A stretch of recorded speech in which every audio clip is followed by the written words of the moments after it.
Ladies and gentlemen, let's Gaming Telecom video. We're going to be picking up right where we left off in the previous video from yesterday regarding Xbox One's die shrink. I'm not quite sure what happened and the reason it got abbreviated. I'm really sorry.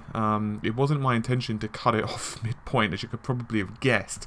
Near as I can tell, it's one of two things. One, it's YouTube being, well, YouTube, or more probable, to be honest, is it's my internet connection, because my ISP are doing upgrades in my area, so it's possible that the internet kind of fell over or went sporadic, and that's what caused the whole thing to derp. I did look on the video manager when I'd first uploaded it, and it was showing as the proper full length, and the original export is the proper full length, but obviously, you know, a bunch of people messaged me, which I do appreciate, because I don't want like a weird video up on there. I've decided to record this in two parts because the previous one was already getting views and people were linking to it and so on. Figure it's better just to do a second video.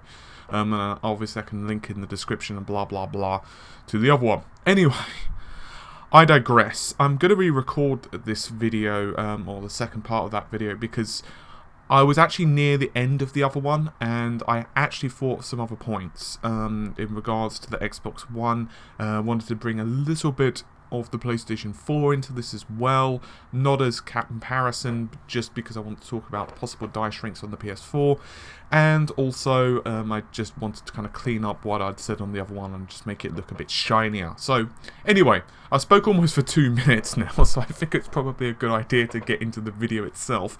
I'm going to be picking up pretty much right where I left off. I'm going to backtrack just a little bit so we're all on the same page, and then we'll continue. So I did mention that the job description, I'll link all of the same articles and stuff in this description in case you missed it from the first video. If so, I would recommend you watch the first video to get on the same sheet. But effectively, I did mention that there could possibly be 3 revisions of the Xbox One. Now, the reason I assume this is quite simple. Currently, DDR4 prices are quite high. As of the time of recording anyway, and when I looked last. So basically, we can make a simple assumption that switching to DDR4 is probably going to be, for the most part, offsetting the fact, or the savings associated with the die shrink. Just example prices that are taken from Amazon. You can get Crucial Ballistics Sport, 8GB RAM, and you can look at about $72, $73. On the other hand, you can certainly get DDR4, and prices are just all over the shop at the moment. For example, you can get a single stick for about $110, or you can get a cheaper no-brand dual set, so 2 sticks, for about $115 or so, but it's like, you know, the really basic RAM, it's got quite bad timings, that type of thing. Or you can go all the way up. You can actually get a 32GB stick for DDR4, which is like $400. Obviously that's far too much for the Xbox One, and so on. What I'm basically saying is that, like, for example, a reasonable Crucial set right here is $214-ish. So, and obviously this is just a pure example. So anyway, what I'm basically saying is that there's possibly going to be 3 revisions of the Xbox One. The first revision is, let's just call it A, which is the one we've currently got. It's the one that we all know, love and cherish, and many of us probably own. The second revision is possibly going to be the die shrunk version. In other words, it's going to be the 20nm processed. Pretty much everything else is going to be very similar. It might also go into a smaller case as well, because we know that the heatsink and everything else associated with the cooling of the console needs to be, well, less, because it's going to put out less heat. We'll get to that in just a second. And finally, there could be another revision of the system, which is possibly going to be DDR4 based. The only concern I have with DDR4 is it could require quite a bit of re-engineering of the system itself. Obviously, that means the motherboard itself is going to be requiring quite a bit of resoldering.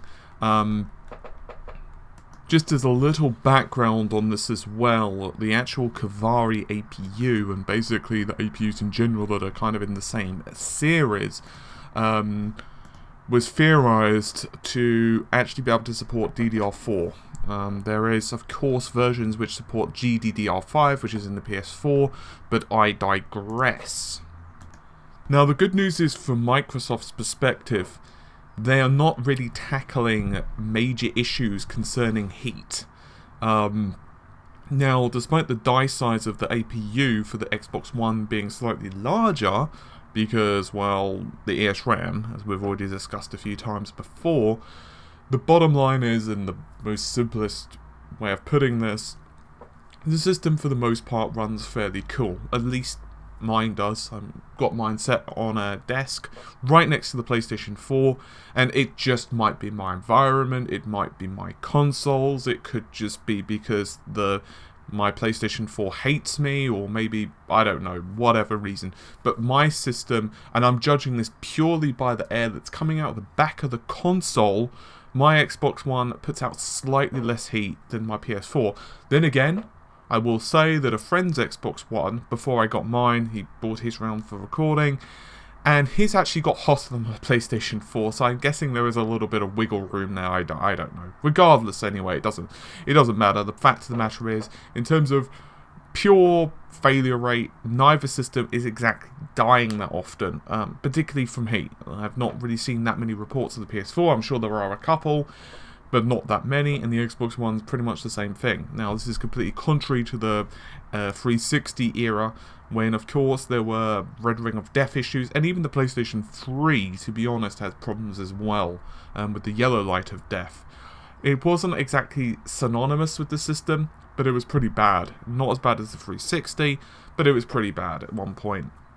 Anyway, so what we do know is that, of course, just because it makes logical sense, Sony are also going to be doing a die shrink as well. Sod knows when. There's not been any announcements yet, but it just makes logical sense for them to do a die shrink, quite frankly. And this goes into the saving thing and the heating thing, which we'll get into now. When it comes to heating, and by basically heating, we actually mean like the GPU, the APU as a whole, and all the internal components, heating up the system internally, right? It's a pretty simple case of the more voltage the APU requires to run. As I said earlier, I believe I mentioned in the previous video, it's really hard to remember what you recorded yesterday, especially when the video kind of cut off mid-sentence. But just so that you're aware, TSMC reckons about 25% less voltage required for the 20nm. We can assume that extends to the Xbox One and most likely the PS4's APUs as well. So okay, it's going to require less voltage to run. Theoretically, this means less voltage for the same clock speed. So basically, the system can become smaller. The heating assembly can become smaller, right? That, of course, in turn means that the case itself can become smaller, and therefore, well, they can make the system in a smaller form factor, and all the components also become, well, smaller.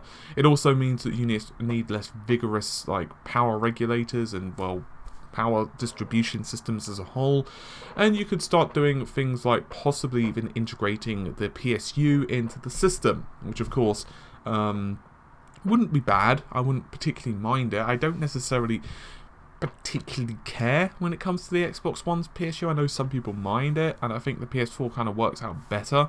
It's certainly a neater unit because of it, but it doesn't really affect me too much if I'm totally honest.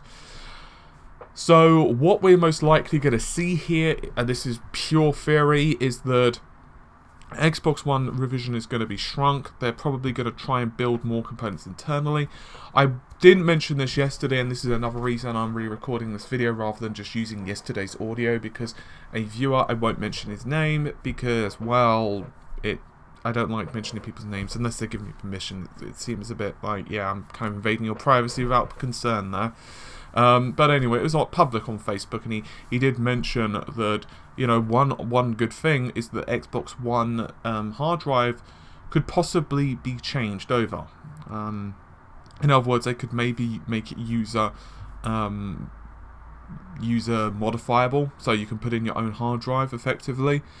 I was thinking that yesterday, but I just kind of went off tangent and forgot to mention it, but I will this time. That would be quite nice. It would actually fix one of the really big problems of the Xbox One, quite frankly. One of the big criticisms of it, the hard drive size. The PlayStation 4 has the same issue, but of course you can change that. So it somewhat nullifies it, even though I think Sony should have put in like a 1 terabyte drive. But then again, every dollar makes a huge difference when you're dealing with like thousands or hundreds of thousands of units being shipped. So that would be good from the perspective of Microsoft, just to be able to put in your own hard drive. I would love that. But the big thing here is it's also going to cut down the price for them overall. It's really easy to say, well, let's just throw numbers out there. I believe the APU is like $50 or $60 to create for the Xbox One. I'm not 100%, but let's just use that figure. And let's say it cuts down the price by 25%. Or whatever. So yeah, you might just say, well, it's saving them that, but you've also got to take into consideration things such as motherboards being smaller. So, you know, let's say they can use DDR4 eventually, or higher density LP DDR3, or whatever route they go. And that means possibly smaller motherboard, smaller cooling assembly, smaller case, obviously smaller chassis equals less plastic used, therefore cheaper, theoretically.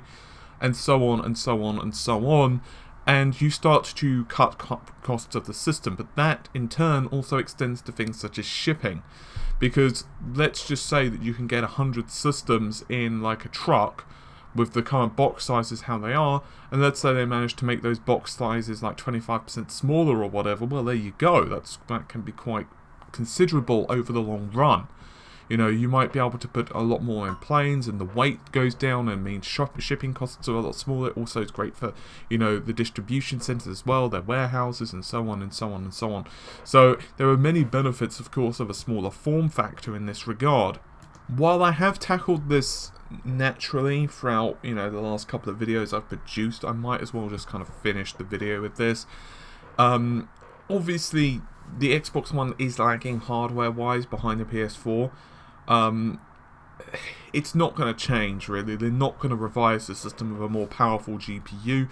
Technically speaking, there are those 2 unused units on the PS4 and the Xbox One's GPU. Well, of course, the GPU is built into the APU, but there are 2, of course, compute units, which are effectively cut and are just there for yields. So let's just say that one of them's broken during manufacturing process, or they could have up to 2 defective in the manufacturing process, which of course, considering the size of the APUs and the pretty complicated pieces of machinery, you're most likely going to have some issues with this anyway. So it's good to do that. That's another reason, of course, their clock speeds are what they are. In other words, so that they not only don't overheat inside the system, but to ensure that the yield quality is pretty good. They don't want a case where, you know, a large portion of the silicon is useless. So pretty obvious stuff. However, this is also going to extend, even if they could, 20 nm, let's just assume just a completely ridiculous number where 1 in 1,000 of 20 nm becomes defective if they manage to increase the clock speed to like 1.9 gigahertz for the CPU, and they increase the GPU clock speed to 950 megahertz, and you know, they managed to enable 14 of the CUs, and so on and so on. It, you know, just completely ludicrous statement, but let's just assume that was the case. They still wouldn't do it, because there would be an absolute ridiculous uproar from current Xbox One owners. I think people would be pissed, because what you'd get, of course, is market segmentation. You would get a situation where some games simply would not be playable on current Xbox Ones. The only way they could get around that is if it was a quality difference. So in other words, the disc or the game would detect, okay, you've got revision A hardware, okay, you're going to be running in this resolution, okay, you've got revision B hardware, you're going to be running in this resolution. Just pure example, it could be like 900p versus 1080p or whatever, depending on obviously on the game, the complexity, and so on and so on. They're not going to do that because people would be too upset. No one, if Microsoft did ever release another Xbox One or another Xbox, no one would buy it on launch because they would remember it and they'd be too pissed. And I know what you're going to say, yes, but what about the 3DS and, you know, all of that? People are more used to it, and also the components are the actual system is considerably cheaper as well. And I think people have a different mentality with handhelds. That's just kind of how it is. So not going to be happening.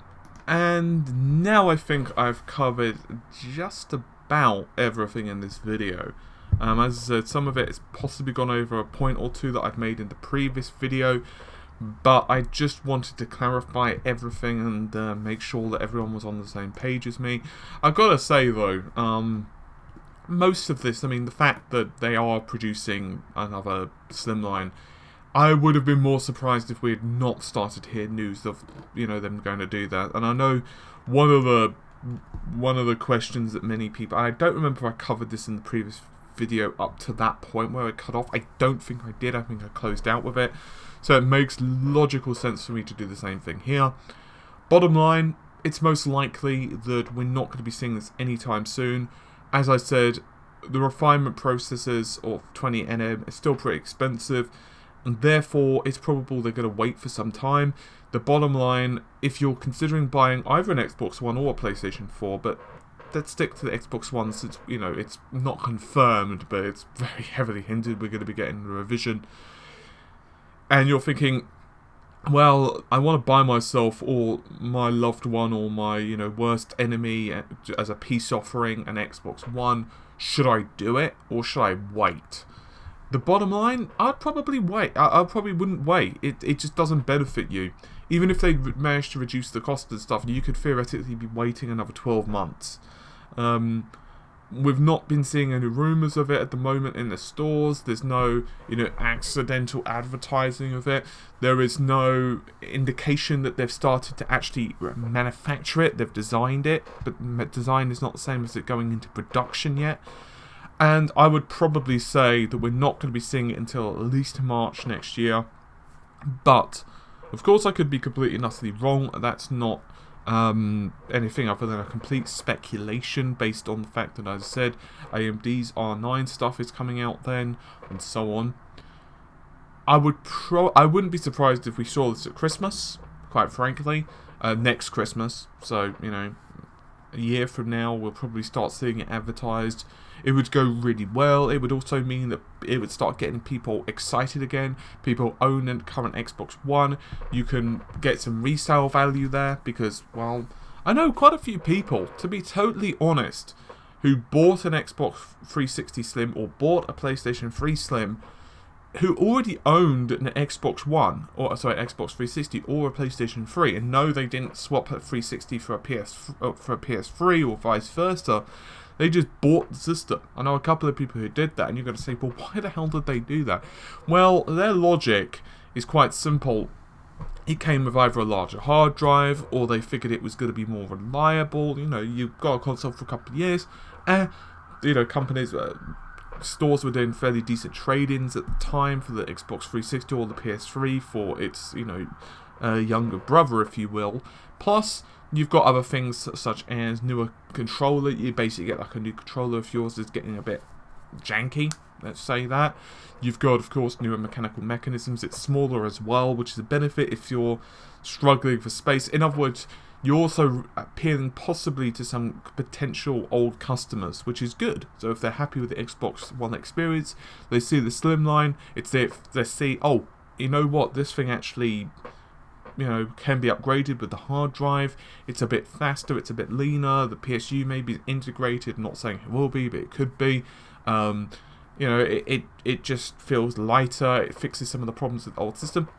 Might as well buy it. You know, I'm really happy with my current system. I'll trade it in. I'll get X for it, and I'll, you know, upgrade. So there's also that. In other words, it helps to build that excitement. And of course, the other major point, and quite a simple one as well, is it once again gives the marketing machine a kind of a kickstart, and they could do that with some really good deals as well, which would be pretty good for Christmas. So I personally don't think we're going to be seeing it for a while. But so basically, bottom line, if you're thinking of buying a system, go ahead. I wouldn't say you're going to be like out of date within the next couple of months or anything like that. Okay, I think that's everything discussed. I've actually gone on to some points that I didn't previously, which is why I re-recorded it rather than just use the old audio. because as I said, I didn't mention about the hard drive stuff, which kind of came to me later. But I think that's it. So hopefully this one bloody uploads correctly. I honestly, I don't think it's YouTube. I think it's my internet connection. And I base this solely on the fact that even yesterday when I was uploading the Doom stuff, sorry, the Quake stuff, it took a ridiculously lengthy amount of time. And I noticed that sometimes I'm getting that page cannot be found. Now, I know it's definitely not my router, and I think it's my ISP. I'm with Virgin.